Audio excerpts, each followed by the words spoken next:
we are in Northloo, in the heart of Devon, on the farm of Margaret Boyd. I believe you managed your parents' farm for quite some time.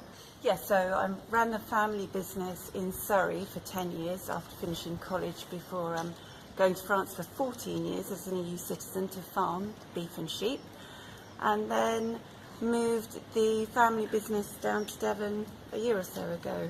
Okay. I'm just wondering, what does Brexit mean for a farmer like you? Complete uncertainty. No idea what the future will hold. At a meeting, local NFU meeting with Minette Batters, the NFU president, last week, she confirmed the worst fears of a no-deal Brexit. She confirmed that there are plans afoot to slaughter up to 50% of the national sheep flock if we can no longer export the lamb. Because of tariffs? Because of tariffs. They're also speaking to local farmers, many of whom voted leave. Mm-hmm.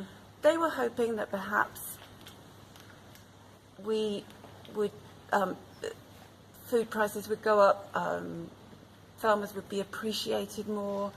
But in fact, Minette Batters confirmed that there are no plans not to flood the British market with cheap food imports once we've left the EU. Really?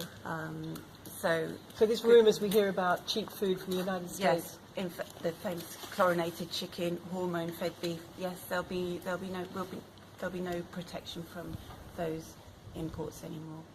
Because this standards that are kept in this country are because of our membership of the EU. Is that right? Yes. We in the EU, and certainly in this country, we farm to basically the highest welfare standards in the world, animal welfare standards in the world currently, and we do not allow imports of food animals that don't meet those welfare standards. So but you're saying that this could all change? Yes, it's going to change.